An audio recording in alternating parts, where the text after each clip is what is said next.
Bon, comment réaliser le rapport de l'enseignant? Donc, évidemment, il faut se mettre sur le cours. Donc, on se met sur le cours, par exemple, là, c'est cours optique géométrique. La première des choses, bon, donc normalement, le cours il doit être structuré selon des sections, etc. Et si vous voulez, juste après, donc sur le volet gauche, juste après le titre, donc vous avez participants.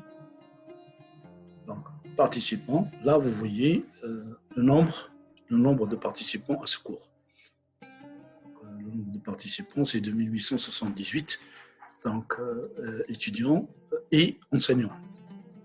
Évidemment, on peut filtrer selon les convenances. Par exemple, là, si je prends le nombre, donc le rôle enseignant, automatiquement, il va me dire c'est 3 et il va afficher les enseignants. Donc, si je veux le nombre d'étudiants, évidemment, je prends, c'est le nombre avant, moins 3, bien sûr, puisqu'il n'y a que 3 enseignants, ça fait 2864. Donc, si je veux les enseignants non éditeurs, c'est-à-dire les enseignants de TT, donc il y en a 11 qui sont intégrés ici. Donc, et vous voyez donc, la liste. Bon, ce qui est important, c'est de déceler, si vous voulez, les étudiants qui décrochent. Donc là, par exemple, les étudiants qui sont inactifs depuis 3 semaines. Donc, puis après, on peut les relancer par mail, par d'autres moyens. 3 semaines. Donc, il y a 37 étudiants qui n'ont pas vu la plateforme depuis 3 semaines. Donc, si je prends, par exemple, là, j'enlève le filtre qui est là, et je vais voir, par exemple, une semaine. Une semaine. On peut voir un jour, etc. Donc, une semaine. Le nombre d'étudiants qui n'ont pas vu pour une période d'une semaine, c'est 137 parmi les 2800 étudiants. Donc ça, c'est pour avoir une idée sur, si vous voulez, les étudiants qui décrochent, etc., le nombre d'étudiants qui suivent le cours, un cours déterminé. Maintenant, je reviens pour d'autres rapports. Pour élaborer d'autres rapports, bon, il faut cliquer sur le cours, puis après, activer le menu d'action. Le menu d'action. Donc là, normalement, il faut aller à plus. Voilà, ça arrive. Parfois, c'est. Donc là, on va sélectionner jour long. D'accord. On va sélectionner journaux. Donc, et là, normalement, on peut sélectionner selon ce qu'on souhaite. Donc, c'est le cours S2 optique géométrique, évidemment, mais on peut voir les autres cours si on souhaite les voir. Donc, et on peut voir, si vous voulez, les actions pour tous les participants.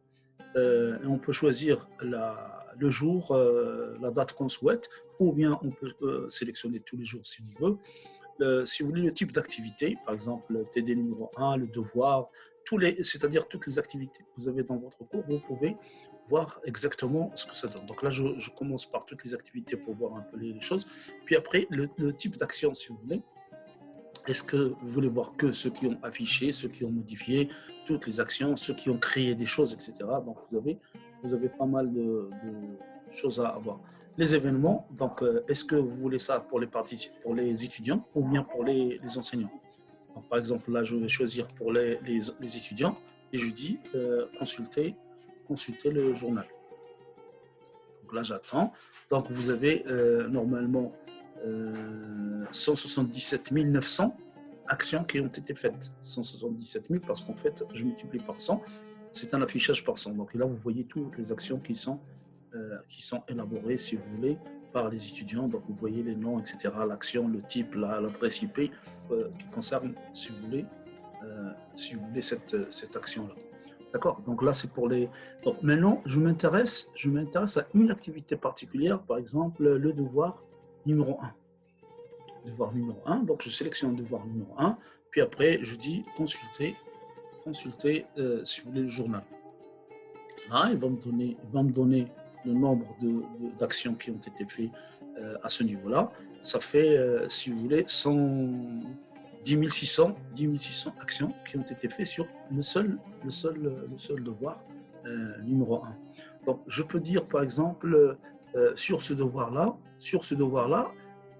ceux qui ont fait la modification et non pas juste regarder le devoir. Consulter. Et vous allez voir. Donc là, j'attends la réponse. Voilà. Donc ça fait 1400. Ça fait 1400 modifications qui ont été faites. Modifications. Donc c'est-à-dire ça, c'est les remises en fait. C'est les remises de devoir. Et là, vous pouvez voir les étudiants qui ont remis le devoir directement ici, comme si vous voulez, journal pour les étudiants. Donc vous avez pas mal d'actions à faire à ce niveau-là. Maintenant, je reviens sur le cours. Puis après, je vais sélectionner, si vous voulez, encore le rapport. Voilà, le rapport. Puis après, on peut dire participation au cours. Bien, pour la participation au cours, donc vous pouvez choisir évidemment, vous pouvez choisir si vous voulez, par exemple, je vais choisir le forum de discussion autour de la première partie du TD numéro 3, par exemple. Puis après, on va dire, on va s'intéresser aux étudiants. Puis après, toutes les actions, par exemple, toutes les actions, tous les groupes, etc. Puis après, je vais dire valider. Là, vous voyez, il y a 144 000 actions qui ont été faites. Donc, 144 000 actions qui ont été faites pour ce forum. Donc, vous voyez que les étudiants, ils participent vraiment à ces forums-là. Donc, je peux choisir une autre action. Par exemple, je reviens, si vous voulez, sur une des actions, par exemple, l'exercice problème sur le prisme, la série d'exercices, les livres, là, ma passe parallèle. Donc, je peux choisir ce que je veux. Donc, par exemple, le devoir, puis après, je vais dire toutes les actions correspondant au devoir par les étudiants. Donc là, ça vous donne une idée de l'activité des étudiants sur la plateforme. Donc là, je valide. Donc, vous voyez le nombre ici et le nombre des étudiants qui ont participé. Et là, avec les noms exacts, etc., des étudiants qui ont participé à ce devoir. Voilà. Merci.